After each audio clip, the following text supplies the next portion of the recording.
Hey everyone, yes I do mean you. It's me, Silver Daddy. Are you ready for another exciting adventure, aka trip or trippin' with me? We're about to discover and share some amazing life stories. If I take a few sudden tangent turns along the way, don't worry, because I'll find our way back. Come on, climb aboard and buckle up because we are ready to start another great episode of Trippin' with Silver Daddy.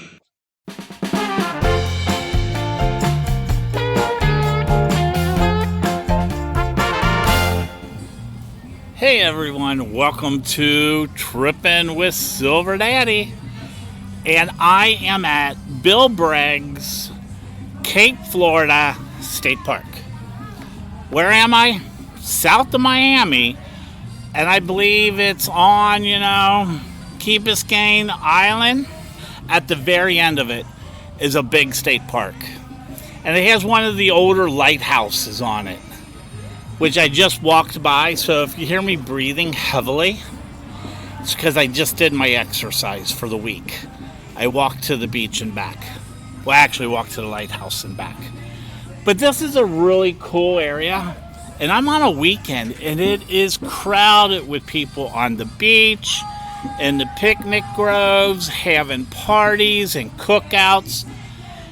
If you live in Florida and it's a weekend, you're probably, if you're going to be with a bunch of friends, you're going to be somewhere near the beach.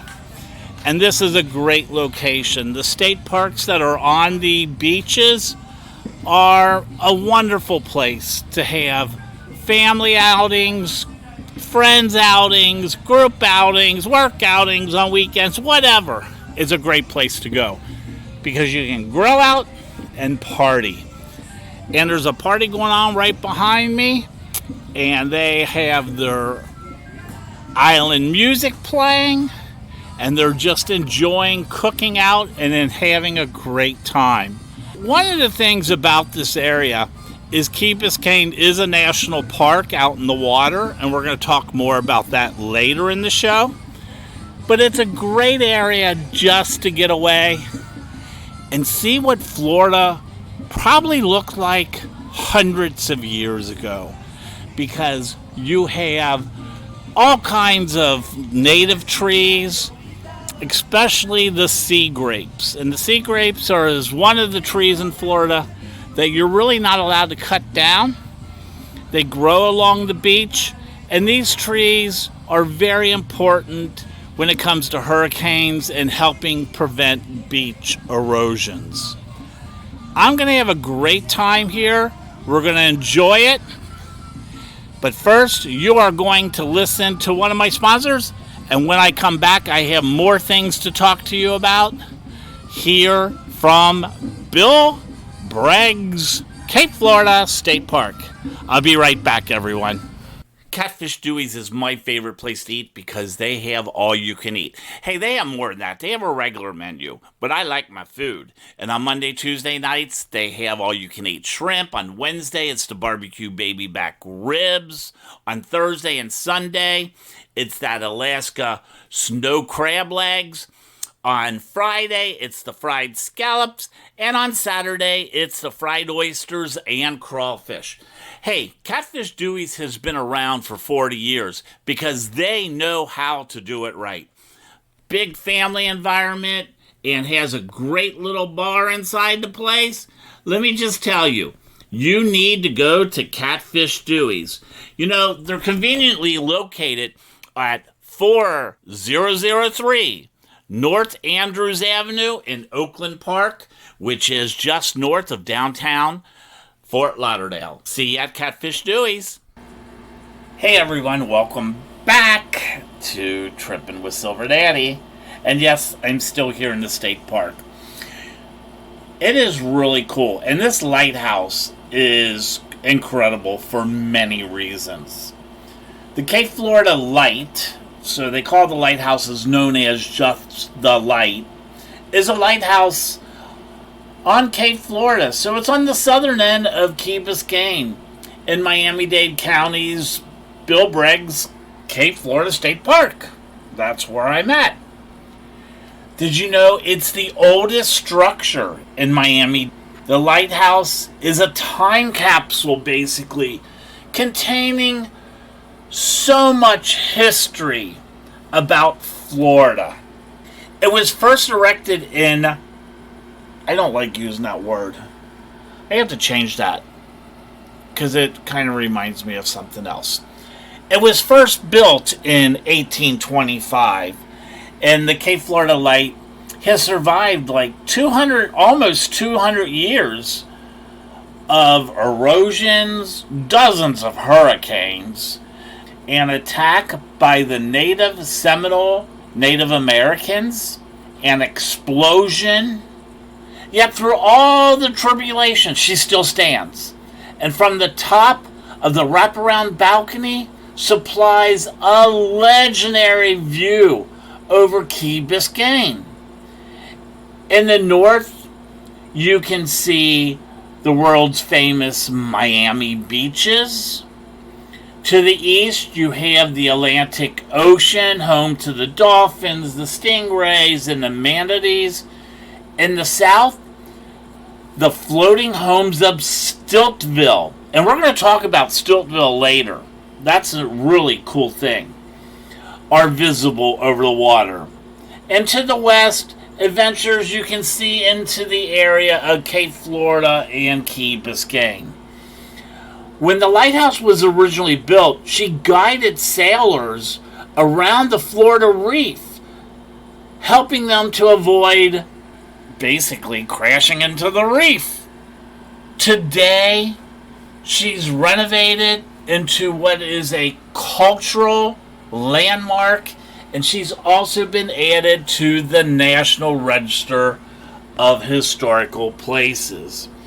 As I said, the light was constructed back in 1825, and it guided all these sailors and people out at sea around the Florida reef, because this reef starts near Key Biscayne and extends southward a few miles offshore.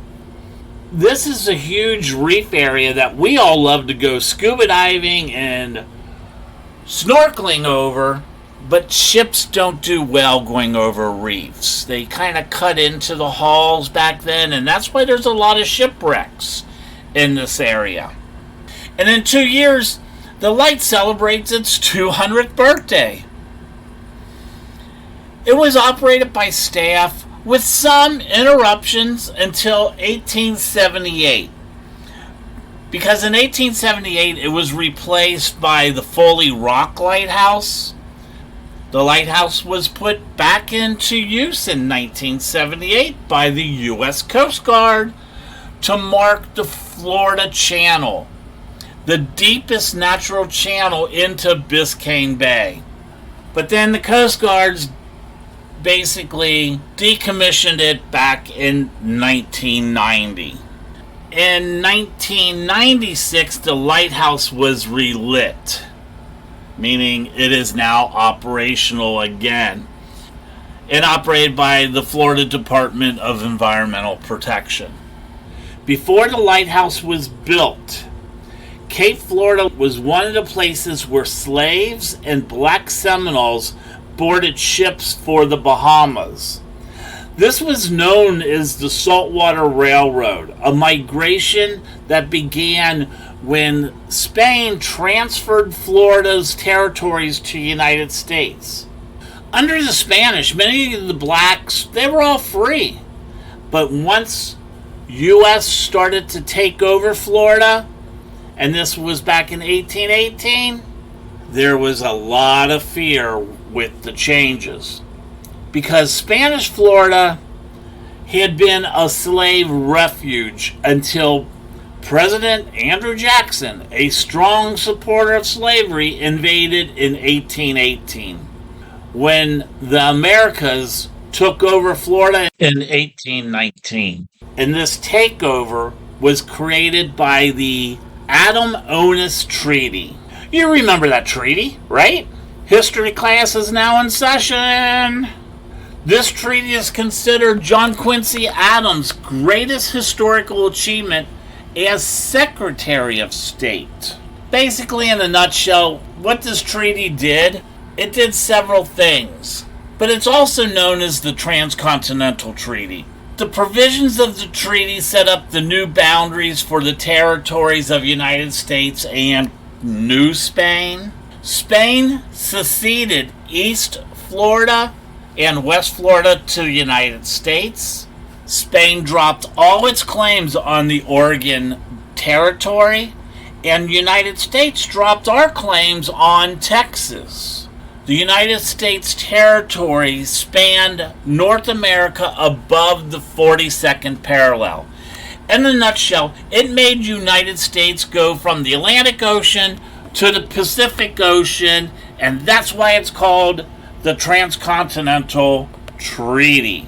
But this treaty prompted hundreds of blacks to begin migrating to the British-held Bahamas. This was the beginning of a decade-long movement. Enslaved people in the South had limited options for escape.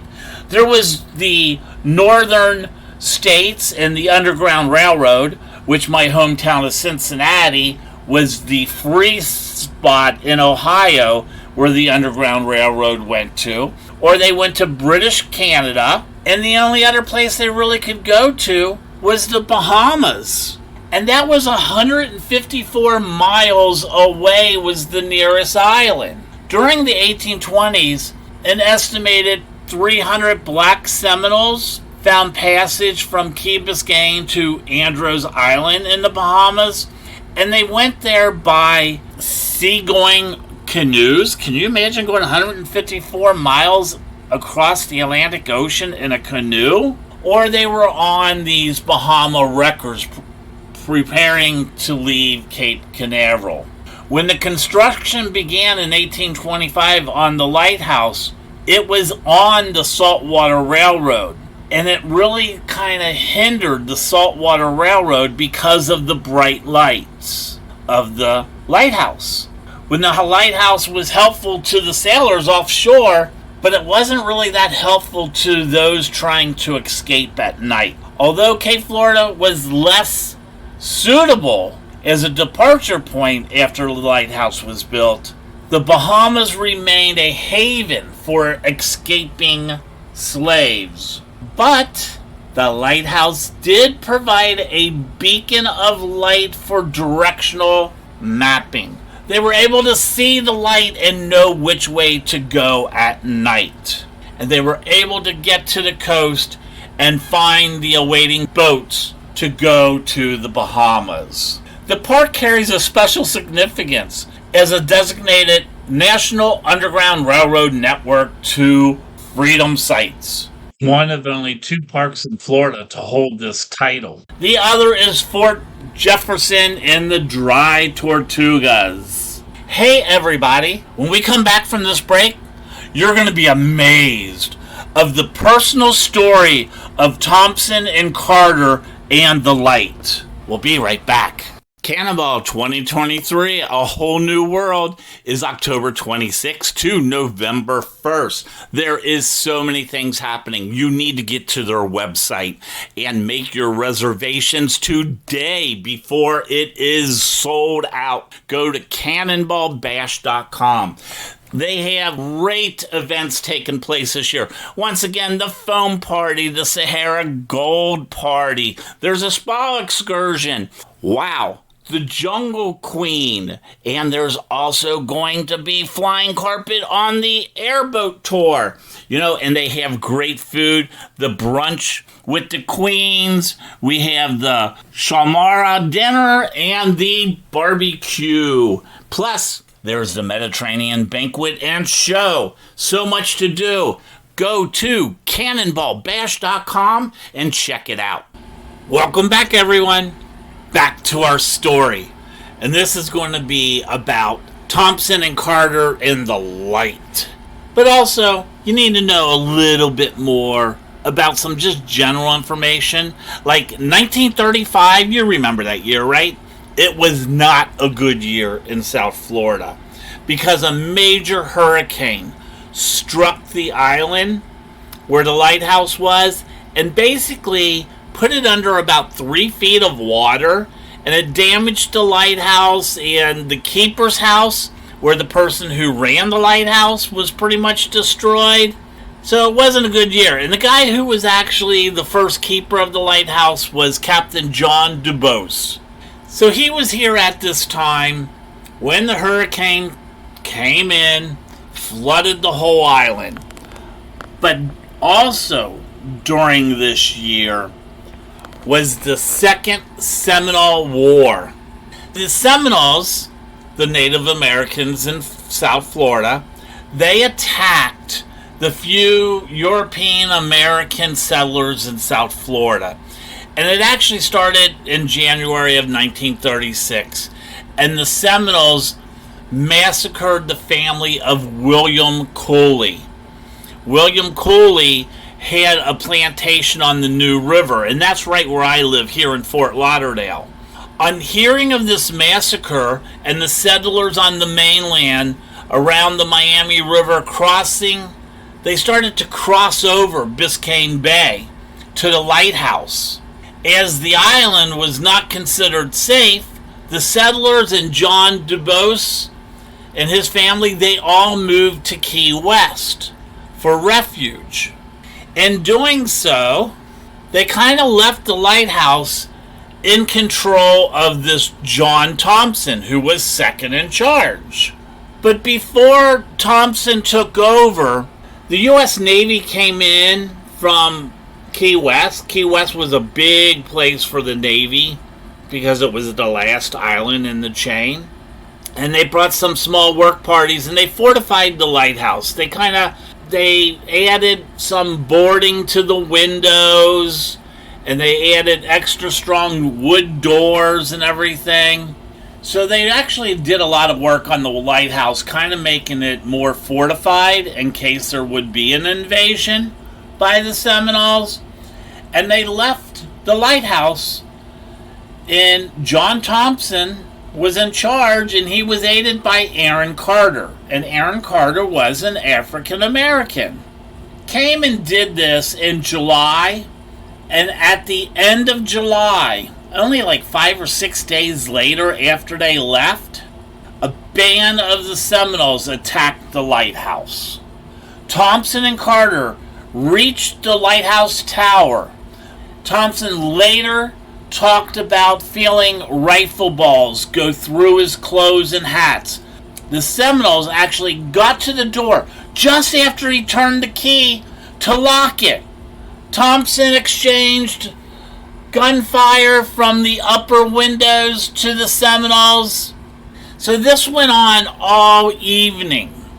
And then at night, the Seminoles came back to the lighthouse, and they actually started to burn the lower level doors and windows to get access into the lighthouse.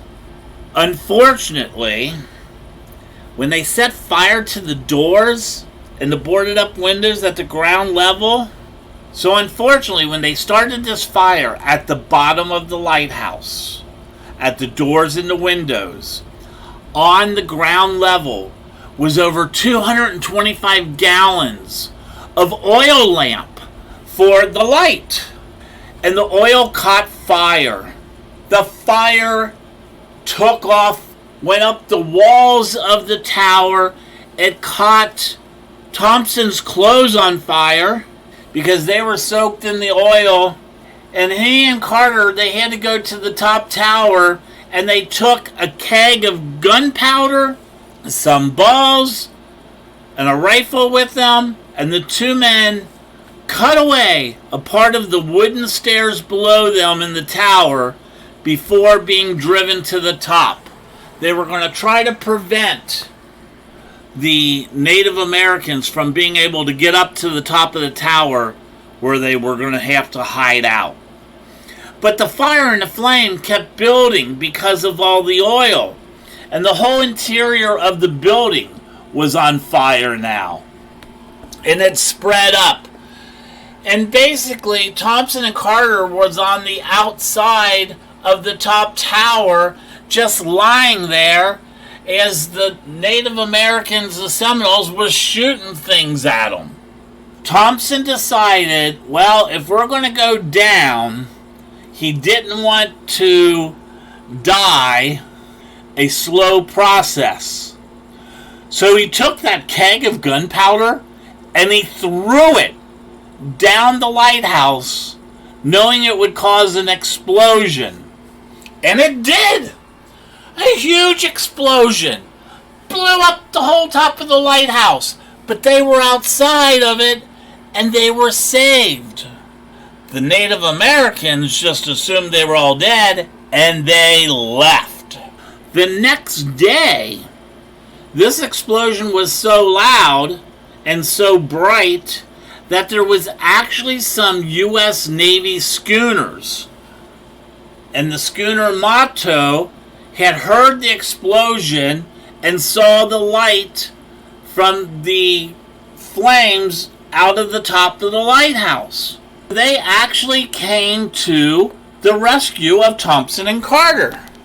But when they got there was no way to get them down from the top of the lighthouse because they actually, all the staircase and everything was burnt, so they were stuck up at the top. They finally got some ropes together, throw it up, hoisted a couple guys up to them, and they were able to rescue them. They took them to Key West first, and they said Thompson had 3 rifle balls in his foot, and after they were in Key West, they transferred them to Charleston, South Carolina. And the lighthouse went dark from 1836 to 1846. Now that is a true story on what happened to 2 people who was left to defend the lighthouse and to stay there. Some of our ancient history, not even ancient, some of our past history and the bravery of the men is amazing. And their personal stories can tell us a lot of things. Dedication. And this story reminds me so much of just the men and women in our military who are dedicated to service and protecting our country. Just like the men and women of all different militaries from different countries. Hey everyone, we're going to take a short break. When I come back, I have more to tell you. And we need to talk about the stilt houses. They're simply amazing. I'll be right back. Did you know if you live within 20 miles of the ocean, there's salt in the air, known as saltpeter. And this stuff is corrosive, and it will destroy and damage your car. It can cause rust and more problems. That's why if you live anywhere in the Fort Lauderdale area, you need to be getting your car washed every week. I go to Majestic Car Wash. It's the only place I trust. My Blue Beauty, aka my car, goes there for its bath every week. This place is incredible. It has over 110 feet of washing through the tunnel. It's also family owned, and they have a professional detail center. So if you have those ugly yellow headlights, they can take care of it. It's located at 2781 North Federal Highway near Wilton Manors. It's the only place Silver Daddy trusts to take his Blue Beauty. Check out Majestic Car Wash. You are back with me, Silver Daddy, and this is Trippin' with Silver Daddy. Have you ever heard of Stiltville? I never heard of it until I was here in the park, and I actually saw it, and it's quite amazing. Stiltville is a group of wooden stilt houses located about 1 mile off Cape Florida at the very end, and they're on these sandbanks, and these sandbanks are out in the water of Biscayne Bay. And this area is a part of the national park. So the little history about this, most of these stilts and these houses started as early as in the 1930s. And they built these out on these sandbars, very shallow water. And they were building these houses out in the middle of the bay. And it became like a really popular place in the 40s and 50s, especially for the people who had money. Like Crawfish Eddie. Crawfish Eddie built a shack on stilts above the water in 1933. This was the end of the Prohibition era. Allegedly, the facility was for gambling and drinking because it was located 1 mile offshore, so therefore gambling would be legal. Because there's this law in the United States that you have to be at least 1 mile off the shore of U.S. to be able to gamble, and that's how all cruise ships wait until they get a mile offshore from Fort Lauderdale or Miami, and then the casinos on the cruise ships all open. But it was pretty well known for his crawfish chowder. But there was a lot of these famous places. There was the Culford Club. It was the first social club built in Stiltville. It was constructed in the late 1930s. And it really was for the Miami Beach Rod and Reel Club, the fishermen. There was the Quarterdeck Club. So these were all buildings, but they were all private clubs that people would go to. And there was a lot of different ones. Some were Party Central, Miami Springs Powerboat Club. There was the Bikini Club that got closed down. It was not built until a little bit later in the 1960s. It wasn't even on stilts. They brought a big boat, a big yacht, and they actually just marooned it and got it stuck in the flats and converted it into a club. And the reason it ended up getting called the Bikini Club, because if women came there in the bikinis, they got to drink free. What actually ended up happening is they got raided by Florida Beverage Commission in the summer of '65, and they closed the place down because they didn't have a license to sell alcohol. There's so much going on. Stiltville became very popular, but towards the end, Hurricane Betsy in 1965 actually destroyed many of the camps. After that, in 1976, the state started renewing their leases because they had to have an annual lease on each of the buildings, and it was $300 annually, but it expired. All their leases were going to expire in 1999. And after it expired, all of Stiltville was supposed to be removed at the owner's expense. Stiltville just became this popular cultural thing in South Florida. The deadline of the lease they started to let it go a little bit further, but what ended up happening is this water all became part of the national park system. When it was originally started, Biscayne Bay was not a national park. They ended up in 2003, they started a nonprofit organization called the Stiltville Trust, and there was 7 remaining houses. And it was actually this trust to protect these houses. It's a part of U.S. history of South Florida. The National Park Service actually supports it now. You're not allowed to go to them and stay there. They're not open to party. They're just kind of out there open as a part of history. They even did some hurricane proofing on the buildings to prevent the last ones from ever getting taken down by a hurricane. But the park district basically says it's so embedded in U.S. history that a lot of people actually just come to Biscayne Bay because they want to see Stiltville. You can go out there on tours and go around it. They do snorkeling around it, but you're not allowed to enter onto the buildings. Really cool place, great for snorkeling, and I hear it's very good for fishing. That's why the fishing clubs were out there. If you're ever in South Florida and you want to go a cool place snorkeling, check out Stiltville. Hey everyone, I'll be right back. We're going to take a short break. You're listening to Trippin' with Silver Daddy.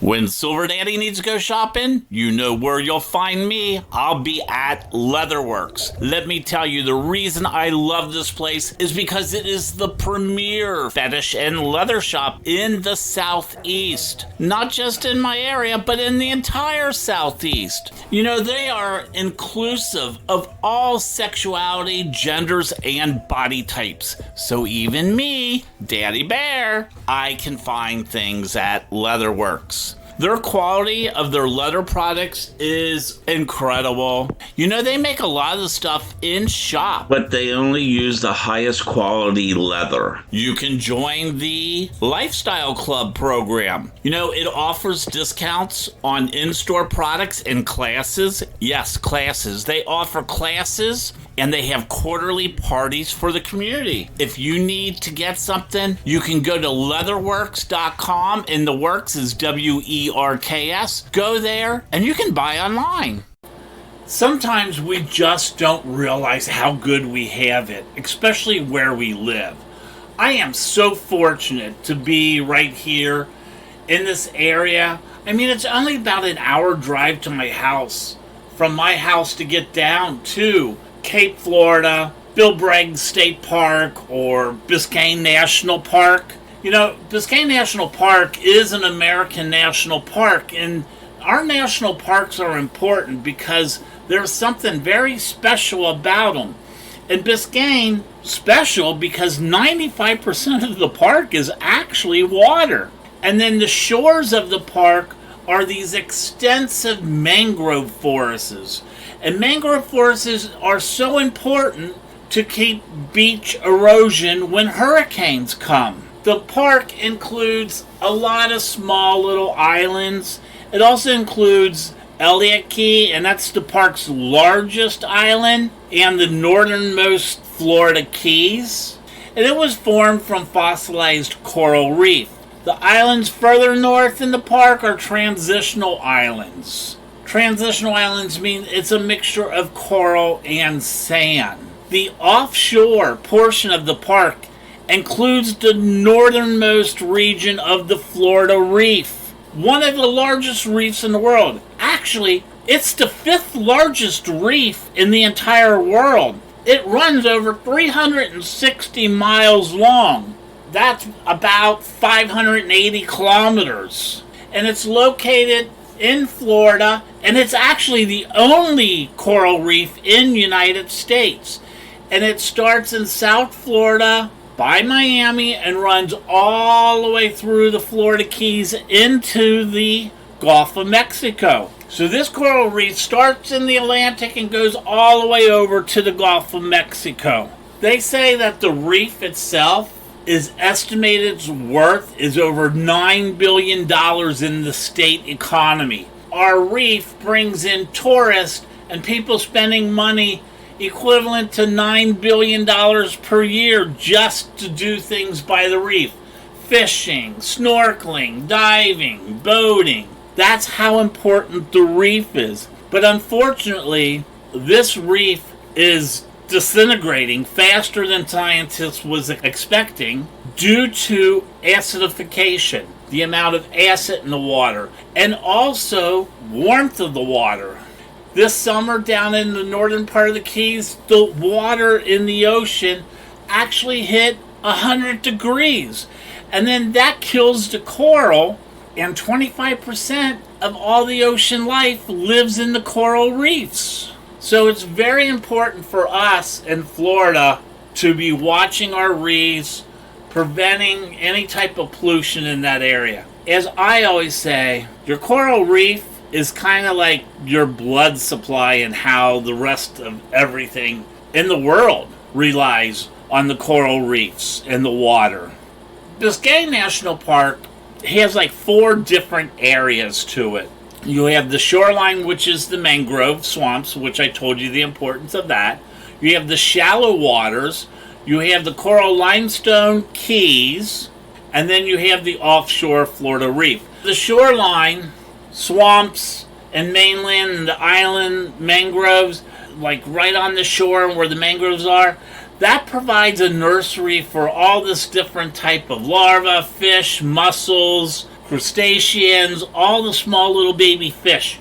That's like the nursery where they all grow around these mangroves right on the border of these swamps. And then you have the shallow waters where there's a lot of different things. That's where the juvenile fish, they grow up, they start playing in that area, swimming and doing all that.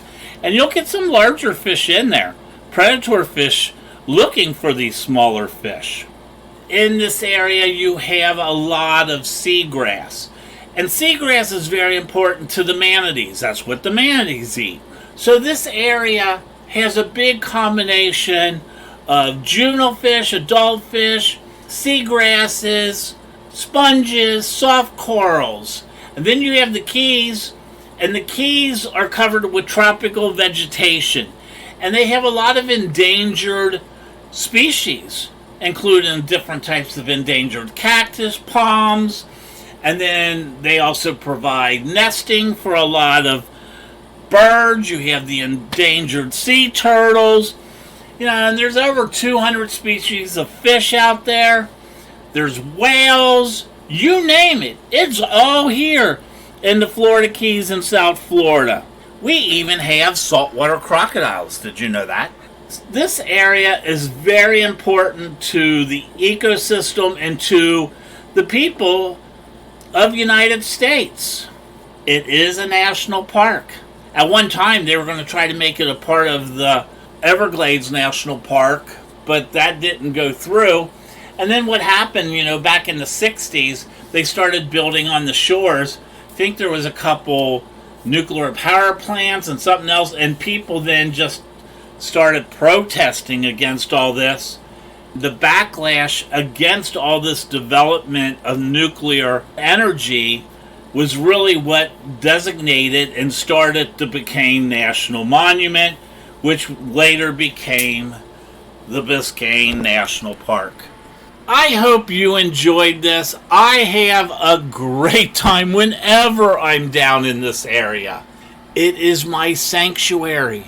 It's where I go to feel better. Trust me, Silver Daddy didn't always have an easy life, and I still don't have an easy life. So this is one of the places I go to regenerate, rejuvenate, and feel better. And I'm hoping that I shared some light on this part of Florida with you. Speaking of regenerating and recharging my batteries, my personal batteries, I am getting ready and wanting to go on a road trip that's about maybe 3 weeks long, going anywhere in the southeast to midwest of the United States. And if you have a bed and breakfast and would like to promote it and can put me up for a night or two, I would love to come interview you and talk to you. Please send me an email at trippinwithsilverdaddy@gmail.com. Remember, there's no G in tripping. Hey, remember always, love, peace, and respect. You've been listening to Trippin' with Silver Daddy. Bye!